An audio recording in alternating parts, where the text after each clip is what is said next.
Hi friends, welcome to our channel Ammi Chutney. இன்னைக்கு Wednesday வெரைட்டில உருளைக்கிழங்கு use பண்ணி பூரி எப்படி செய்யறதுன்னு பார்க்க போறோம். உருளைக்கிழங்கு பூரி அதிகமா எண்ணெய் குடிக்காம இது மாதிரி அழகா உப்பி வர்றதுக்கான சில டிப்ஸையும் இந்த வீடியோல நம்ம பார்க்கலாம்.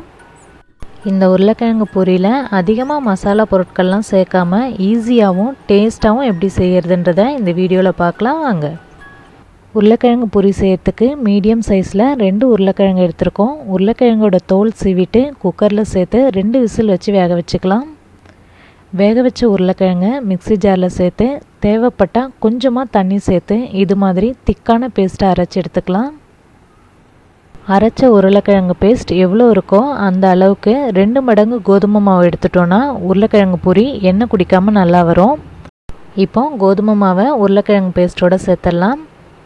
இது கூட அரை ஸ்பூன் அளவுக்கு மஞ்சள் தூள், அரை ஸ்பூன் அளவுக்கு வெறும் மிளகாய் தூள், தேவைக்கேற்ப உப்பு, அரை ஸ்பூன் அளவுக்கு ஓமம் சேர்த்துக்கலாம். ஓமத்துக்கு பதிலாக ஜீரகம் கூட சேர்த்துக்கலாம். கடைசியாக கொஞ்சமாக கொத்தமல்லி தழை சேர்த்து மாவு நல்லா திக்காக பிசைஞ்சிக்கலாம். நம்ம இதில் உருளைக்கிழங்கு பேஸ்ட்டாக சேர்த்துருக்கிறதுனால எக்ஸ்ட்ரா தண்ணி எதுவும் சேர்க்க தேவையில்லை.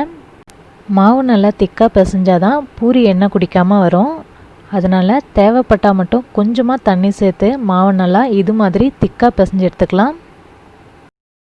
மாவு கையில் ஒட்டாமல் இருக்கிறதுக்காக கொஞ்சமாக எண்ணெய் அப்ளை பண்ணிவிட்டு இது மாதிரி சின்ன சின்ன உருண்டைகளாக உருட்டி வச்சுக்கலாம். இன்றைக்கி நம்ம எடுத்துகிட்ட அளவுக்கு 15 பூரி அளவுக்கு செய்யலாம். இப்போ உருளைக்கிழங்கு பூரிக்கு தீத்திக்கலாம். பூரி தீத்துற கட்டையிலையும் கொஞ்சமாக ஆயில் அப்ளை பண்ணிட்டோன்னா நம்ம தீத்தும் போது மாவு ஒட்டாமல் ஈஸியாக தீத்துறதுக்கு வரும். இப்போது நார்மலாக நம்ம பூரிக்கு எப்படி தீத்துவோமோ அதே மாதிரியே இதையும் தீத்தி எடுத்துக்கலாம். உருளைக்கிழங்கு பூரிக்கு மெலிசாக தீத்தணுன்னா பூரி எண்ணெயில் போட்டு உப்பி வரும்போது ஓட்டை விழுந்துடும். அதனால் இது மாதிரி கொஞ்சம் திக்காக தீத்திக்கலாம். எண்ணெய் சூடாகிடுச்சு. இப்போ பூரியெல்லாம் ஃப்ரை பண்ணிடலாம். பூரி மேலே இது மாதிரி சூடான எண்ணெயை தெளித்து விட்டு லைட்டாக அழுத்தி விட்டோன்னா இது மாதிரி அழகாக உப்பி வரும். இப்போ திருப்பி விட்டு ஃப்ரை ஆனதை எடுத்துடலாம். இப்போ நமக்கு சூப்பரான சுவையான உருளைக்கிழங்கு பூரி ரெடி ஆகிடுச்சு. இது மாதிரியே எல்லா உருளைக்கிழங்கு பூரியும் ஓவனாக ஃப்ரை பண்ணி எடுத்துடலாம். உருளைக்கிழங்கு பூரி இது மாதிரி புஷ்ஷுன்னு அழகாக உப்பி வர கவனிக்க வேண்டிய 2 விஷயம். ஒன்று, மாவு பிசையும் போது திக்காக பிசைஞ்சு எடுத்துக்கணும்.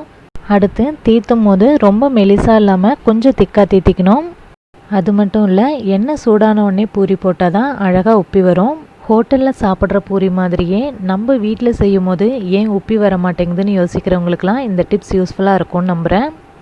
இந்த உருளைக்கிழங்கு பூரிக்கு சைடிஷாக புளிப்பான தக்காளி ஊறுகாயோ தக்காளி தொக்கோ செஞ்சு சாப்பிட்டா சூப்பராக இருக்கும். டேஸ்டான இந்த உருளைக்கிழங்கு பூரியை நீங்களும் வீட்டில் செஞ்சு பார்த்துட்டு உங்களோட கமெண்ட்ஸ்லாம் எங்களுக்கு அனுப்புங்க. இந்த வீடியோ உங்களுக்கு பிடிச்சிருந்ததுன்னா உங்கள் ஃப்ரெண்ட்ஸ்க்கெலாம் ஷேர் பண்ணுங்கள். தேங்க்யூ.